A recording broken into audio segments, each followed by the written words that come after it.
tamang pwesto ng money tree para makaakit ng swerte sa ating bahay.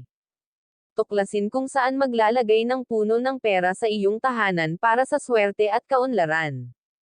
Ang money tree ay isang mahusay na paraan upang magdala ng swerte at kasaganaan sa iyong tahanan. Ngunit saan ang pinakamagandang lugar upang ilagay ito? Sa pagtingin sa mga prinsipyo ng Feng Shui, may ilang mga pangunahing lugar na dapat isaalang-alang kapag nagpapasya sa paglalagay ng iyong money tree. Ang pinakamahalagang lugar na dapat isaalang-alang ay ang mga lugar ng pera at heath ng iyong tahanan, bukod sa iba pa.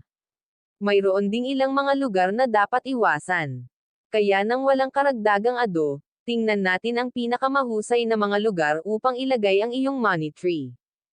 Saan dapat ilagay ang puno ng pera? Ang halaman ng money tree ay umuunlad sa mga lugar na may maliwanag na direktang sikat ng araw at mga lugar na may maliwanag na hindi direktang liwanag. Hindi inirerekomende na ilagay ang halaman sa mga lugar na may mahinang liwanag o walang natural na sikat ng araw. Bukod sa mga pinakamagandang lugar para matiyak na malusog ang halaman, ang money tree ay tradisyonal na inilalagay sa timog silangang lugar ng iyong tahanan, dahil ito ay itinuturing na punto ng kayamanan at kasaganaan. Ang tip na ito ay nagmula sa mga prinsipyo ng Feng Shui na nagmumungkahi na ang sulok na ito ay nagdadala ng swerte at kasaganaan sa iyong tahanan. Saan ang pinakamagandang lugar para sa isang puno ng pera para sa Feng Shui? Ang Feng Shui ay batay sa ideya ng pagbabalanse ng enerhiya sa iyong tahanan. Ang isang paraan upang gawin ito ay sa pamamagitan ng paglalagay ng mga item sa mga lokasyon na kumakatawan sa iba't ibang aspeto ng buhay at trabaho. Ang money tree ay maaaring ilagay sa ilang lugar depende sa kung ano ang iyong hinahanap. Lugar ng pera. Ang lugar ng pera ay tumutukoy sa isang partikular na seksyon ng timog silangan na lugar ng iyong tahanan na karaniwang nakakatanggap ng sapat na natural na liwanag. Ang lugar na ito ay kung saan karaniwan mong nagsasagawa ng mga pinansyal na gawain, tulad ng pagtatrabaho sa iyong opisina sa bahay. Ito ay itinuturing na ang perpektong lugar upang ipakita ang isang money tree dahil ito ay nagdudulot ng kasaganaan at swerte. Lugar ng kalusugan. Ang lugar ng kalusugan ay matatagpuan sa silangang bahagi ng iyong tahanan, kadalasang malapit sa mga banyo o kusina. Ang lugar na ito ay maaaring makatulong sa pag-akit ng positibong enerhiya para sa mabuting kalusugan.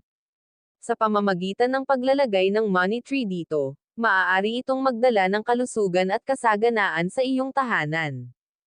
Lugar ng katanyagan. Upang mahanap ang zone na nauugnay sa fame at reputation sa iyong tahanan, hatiin ito sa 9 na pantay na seksyon, 3 mula sa harap hanggang likod at 3 mula kaliwa hanggang kanan.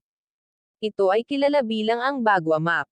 Kapag nakaharap sa pangunahing pinto, ang zone na ito ay matatagpuan sa gitnang seksyon sa likod ng iyong tahanan. Ang paglalagay ng money tree dito ay makakatulong na maglabas ng positibong pagkilala sa publiko. Kung saan hindi maglalagay ng money tree para sa Feng Shui. Bagamat ang ilang mga lugar ay mahusay para sa isang money tree, may ilang mga lugar kung saan hindi sila dapat. Sa banyo. Dahil ang mga banyo ay itinuturing na mga lugar na nagpapalipat-lipat ng enerhiya, ang paglalagay ng money tree dito ay maaaring maging sanhi ng mabilis na pagkawala ng positibong enerhiya. Ang mga puno ng pera ay sensitibo rin sa halumigmig, na ginagawang lalong hindi angkop ang mga banyo. Love area. Sa tradisyonal na Feng Shui, ang timog kanlurang sulok ng iyong tahanan ay itinuturing na lugar ng pag-ibig. Upang maiwasan ang anumang mga salungatan, inirerekomende na huwag ilagay ang iyong puno ng pera sa lugar na ito. Ang paglalagay ng puno ng pera sa isang lugar ng pag-ibig ay maaaring maging sanhi ng enerhiya na mas tumutok sa pera at mas kaunti sa romansa. Ang money tree ay isang mahusay na paraan upang magdala ng positibong enerhiya at swerte sa iyong tahanan, kaya naman ngayon alam mo na ang tamang pwesto ng money plant para makaakit ng swerte at kayamanan, kaya naman kung mayroon kang mga money tree maswerte ka. Muli wag po kalimutan paki-follow po at paki-share na rin po. Have a nice day everyone. God bless everyone. 바람이 불어온 그 밤에 꾸진했던 조각들이 난 떠올라 순간에 falling down 감추려 애썼던 마음 다 들어